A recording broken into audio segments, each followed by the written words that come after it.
भोपाल में आयोजित त्रिस्तरीय पंचायत संयुक्त मोर्चा महासम्मेलन में मुख्यमंत्री डॉक्टर मोहन यादव ने कहा कि प्रदेश की बड़ी आबादी पंचायतों में बसती है, इसलिए गांव की तस्वीर और तकदीर बदलने की जिम्मेदारी सरपंचों और पंचायत प्रतिनिधियों के हाथों में है। सीएम ने कार्यक्रम की शुरुआत दिल्ली बम धमाकों में दिवंगतों की स्मृति में 2 मिनट का मौन रखकर किया। उन्होंने कहा कि प्रधानमंत्री नरेंद्र मोदी और गृह मंत्री अमित शाह के नेतृत्व में देश सुरक्षित है। लाल सलाम को आखिरी सलाम मिल चुका है। अब जो भी देश के खिलाफ है वे बख्शे नहीं जाएंगे। मुख्यमंत्री ने प्रत्येक पंचायत को 50,000 की राशि देने की घोषणा की और कहा कि हर गांव में शांति धाम के निर्माण के लिए सरकार हर संभव सहायता देगी। उन्होंने यह भी घोषणा की कि वर्ष 2026 को कृषि आधारित उद्योग वर्ष के रूप में मनाया जाएगा ताकि किसानों को आत्मनिर्भर बनाया जा सके। मुख्यमंत्री ने बताया कि उनकी सरकार ने तेजी से मेडिकल और एग्रीकल्चर कॉलेजों की स्थापना की है ताकि ग्रामीण और कृषि क्षेत्र का समग्र विकास हो सके। कार्यक्रम में पंचायत एवं ग्रामीण विकास मंत्री प्रहलाद पटेल सहित बड़ी संख्या में जनप्रतिनिधि मौजूद रहे। पंचायत मंत्री प्रहलाद सिंह पटेल ने कहा कि जब ये लोग पहली बार मुझे मिलते थे तब मैंने कहा था संवाद में सरकार कभी कमी नहीं करेगी। फिर इन्होंने मुझे कागज दिया था कि हमें छोटी छोटी चीजों में जनपद और जिले तक जाना पड़ता है। मुझे नहीं लगता कि इन्हें भरोसा होगा कि कुछ होने वाला है। उन्होंने तो कागज में लिख दिया था कि 25 लाख की अनुमति सरपंच को होना चाहिए। इन्हें लग रहा होगा कि कुछ तो होगा। मैंने वो निर्णय किया और 25 लाख तक का अधिकार सरपंच को दिया। मैं ग्रामीण विकास मंत्रालय भारत सरकार की समिति में रहा हूं, तो देश के सभी राज्यों में गया हूं। तो ये बड़ा पवित्र काम है। हमारे अपने गांवों के अंदर सब कुछ है और आखिरी में जो शांति धाम की एक आवश्यकता होती, इसमें कोई अमर नहीं है। जो आया सब जाने वाला है, लेकिन आने और जाने वाले क्रम में आप देखते हो जो गांव के पंचायत के अंदर इस कठिनाई का आपने समाधान अगर निकाल दिया तो पूरे गांव के लिए और गांव वालों की निगाह में आपका एक अलग प्रकार का मान सम्मान बन जाता है।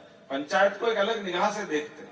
कई सारे लोग जिनको रोजमर्रा काम नहीं पड़ता, लेकिन ऐसे कामों को लेकर एक अलग आनंद आता है। हमारी सरकार रोजगार आधारित भी बहुत काम कर रही है, इसलिए रोजगारों को लेकर भी हम बहुत गंभीर है। पंचायतों के माध्यम से भी भविष्य में हमारे कुटीर उद्योग, लघु उद्योग, रोजगार आधारित उद्योग, सभी प्रकार के कामों को लेकर के लंबी प्लानिंग से हम काम कर रहे हैं और आने वाले समय में तो ये कृषि वर्ष हम घोषित करने वाले हैं 2026 का कृषि आधारित वर्ष। ये इस वर्ष का रोजगार और उद्योग वर्ष था, अगला साल कृषि आधारित उद्योग का।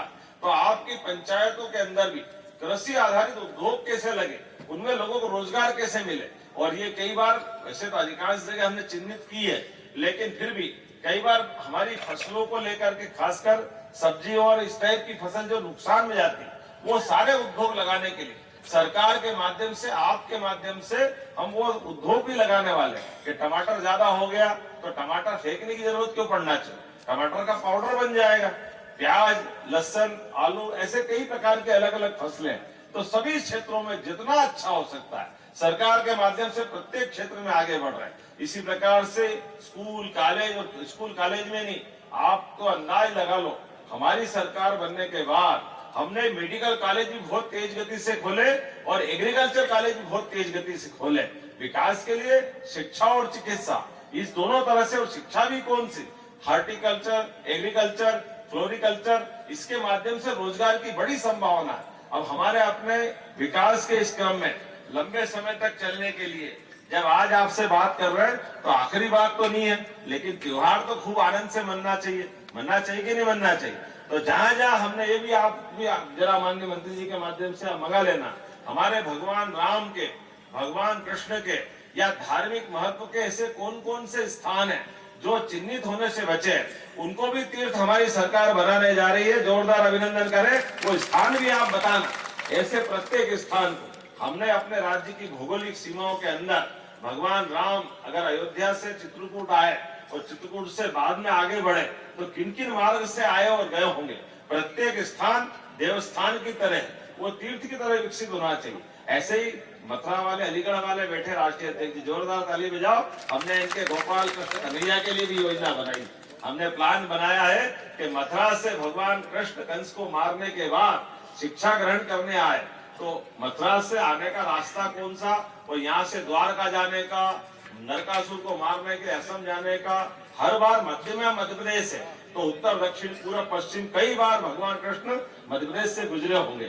तो जिस मार्ग से गुजरे और वहां की कोई लीलाएं जुड़ी है, प्रत्येक स्थान को तीर्थ बनाने का काम हमारी सरकार के माध्यम से होगा। मैं आप सबको बधाई देना चाहूंगा।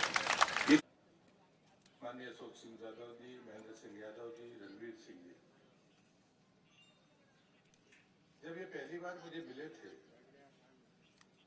तो मैंने उनसे कहा था कि संवाद में ये सरकार कभी नहीं करेगी। और मुझे लगता है कि 4-5 बार तो लोग मिल ही चुके होंगे। फिर ने एक मुझे कागज दिया था कि साहब हमको तो बहुत छोटी छोटी चीजों में जनपद और जिले तक जाना पड़ता है। मुझे नहीं लगता कि इनको भरोसा रहा होगा कि ऐसा जल्दी हो जाने वाला है। तो इनने तो कागज में लिख दिया था कि 25 लाख तक की अनुमति सरपंच को होनी चाहिए। इन्हें लग रहा होगा कुछ तो होगा। लेकिन मैं माननीय मुख्यमंत्री जी का आभारी हूं आप सबकी तरफ से। मैंने वो फैसला किया और 25 लाख तक का अधिकार सरपंच को दिया। इतने में मैंने एक मॉडल, मैं चूंकि ग्रामीण विकास मंत्रालय की समिति में भारत सरकार में लंबे समय रहा हूं, तो मैं देश के सभी राज्यों में गया हूं कमेटी में। तो मैं हमेशा ये मानता था कि सरपंच से, पंचायत से बेहतर कोई रिकॉर्ड रूम हिंदुस्तान में किसी संस्था के पास नहीं हो सकता। तो उसके कारण ही आप समझ लीजिए, आप एक एक व्यक्ति को जानते हैं, उसके बच्चों तक को जानते हैं, कौन कब से रह रहा है इसको जानते हैं, और जितनी चीजें हैं। लेकिन हम पलटकर ये नहीं देखते कि हमारे पुरखों का इतिहास क्या है। पंचायत का मतलब है कि पूरा इतिहास वहां पर होना। कोई खिलाड़ी होगा तो आपको पता है, कोई नर्मदा परिक्रमा में जाना है तो बिना आपके सर्टिफिकेट के जा नहीं सकता। ऐसी कोई गतिविधि नहीं है जो पंचायत की जानकारी के बगैर हो। लेकिन मैं आपसे पूछता हूं कि आपके पास रिकॉर्ड रूम थे, कि आपके पास में रिकॉर्ड संग्रहित करने की जगह है या व्यक्ति है? क्या आपने कोशिश की? आप महाराष्ट्र जाइए, आपको वहां पर राजस्व के रिकॉर्ड से लेकर सब कुछ मिलेगा। आपके पास में पहले राजस्व के अधिकार दिए गए थे, नामांतरण थे, क्यों वापस लिए? इसका जवाब आपके पास नहीं होगा। इसका जवाब यही है कि हमने कभी दस्तावेजों को संभाल के नहीं रखा। यदि आपके खिलाफ कोई अपील लेकर जाएगा तो वो कागज किसके दरवाजे पर जाएगा? और आपका एक अच्छा खासा अधिकार नामांतरण का वापस हो गया। मुझे लगता है कि ये चीजें अगर हम नहीं मानेंगे, नहीं सीखेंगे, नहीं समझेंगे, अपनी क्षमता में वृद्धि नहीं करेंगे, तो अधिकार बढ़ेंगे नहीं, अधिकार वापस होंगे। क्योंकि लिटिगेशन सरकार नहीं चाहिए, कोई सरकार। और इसलिए मुझे लगता है कि पहला कदम मेरा था कि रिकॉर्ड रूम होना। दूसरा, अगर आपको उसको बनाना है तो आने वाले 25-50 साल की कल्पना के साथ बनाना पड़ेगा। आपका कोई भी ग्रामीण भवन, वो चाहे कोई भी इंजीनियर हो, आरईएस का हो, चाहे जो भी हो, बनाते आप हैं। लेकिन 2 मंजिला वो क्यों नहीं बन सकता? कभी भी कोई भवन 2 मंजिला नहीं है। बनाओगे और 20-25 साल 30 साल बाद जबकि वो डिसमेंटल करना है, डिसमेंटल करोगे। हमारे पास में पुराने भवनों को दुरुस्त करने का कोई रास्ता नहीं। हमने सरकार ने भी ये तय किया कि एक बार पंचायत अपना विकास का प्लान बना कर दे। जब मैंने देखा तो जब पिछली बार मैंने सारे काम रोके थे, स्टाडियम रोका, बाकी काम मैंने रोके कि भाई बाउंड्री वाल है, सीसीए मैं नहीं दूंगा। हो सकता है कि शुरू में आपको बुरा लगा हो, लेकिन मैं आपसे पूछता हूं कि कितने तक करोगे? 20 काम आपको अनुमति है, तो एक समस्या इसमें भी आई है जो समस्या आपने मुझे दी है। 20 काम को एक बहुत व्यवहारिक बात आपने की है कि अगर मटेरियल का पेमेंट नहीं हुआ तो मैंने काम पूरा कर दिया तो मेरा काम पूरा क्यों नहीं माना जाना चाहिए? मैं मंच से घोषणा करता हूं, अगर हमारी तरफ से वित्तीय व्यवस्था नहीं बन पाई और आपने काम पूरा किया है तो आपको 21 में काम की परमिशन मिलेगी, कोई रोक नहीं सकता। लेकिन हमको तय